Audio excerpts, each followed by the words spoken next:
என்னக்கா ஏதோ மஞ்ச பாட்டில் இவ்வளவு வச்சிருக்கீங்க? தம்பி, உங்களுக்கு வந்து ஹேர் ஃபால் ஆயிட்டு இருக்கா, மண்டை வழுக்கை ஆயிடுச்சா? 7 நாள் போதும் தம்பி உங்களுக்கு வந்து மண்டையில முடி முளைக்கிறதுக்கு. ஓகேங்களா? அதுக்கு நான் கேரண்டி.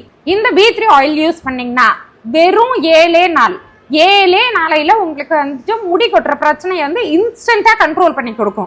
இந்த M2 ஆயில் யூஸ் பண்ணிட்டு வந்தீங்கன்னா 7 நாள்ல உங்களுக்கு வந்து வழுக்க தலையா இருந்தாலும் அதுல பேபி ஹேர்ஸ் வந்து ஃபார்ம் பண்ணி கொடுக்கும். 50,000 ரூபாய் 60,000 ரூபாய் நீங்க வந்து ஹேர் டிரான்ஸ்பிளான்டேஷனுக்கு செலவு பண்றதுக்கு வெறும் 350 ரூபாய் நீங்க செலவு பண்ணி நீங்க வந்து உங்க ரிசல்ட்ஸ், ஹேர் ரீக்ரோத் ரிசல்ட்ஸ் கண்கூற நீங்க பார்க்கலாம். நம்ம ABS ஹெர்ப்ஸ் ஹேர் ஆயில் எல்லாமே வந்து உங்களுக்கு 0% கெமிக்கல். ஓகேங்களா? அப்படி கெமிக்கலே இல்லைன்னு அர்த்தம். உங்களுக்கு வந்து 100% ஹெர்ப்ஸாலேயே ப்ரிப்பேர் பண்ண ஆயில் நம்மளுடைய ஆயில்ஸ். உங்களுக்கு அப்படி டவுட் இருந்ததுன்னா நீங்க லேப் டெஸ்ட் கொடுத்து கூட நீங்க வந்து ரிசல்ட்ஸை பார்த்துக்கலாம். உங்களுக்கு ஆர்டர் பிளேஸ் பண்ணணும்னா கீழே டிஸ்கிரிப்ஷன்ல இருக்கிற நம்பருக்கு வாட்ஸ்அப் பண்ணி ஆர்டர் பிளேஸ் பண்ணிக்கோங்க. எந்த ஊரு எந்த நாடா இருந்தாலும் இந்த பொருள் உங்க வீடை தேடி வரும். ABS hair oil. தேங்க்யூ.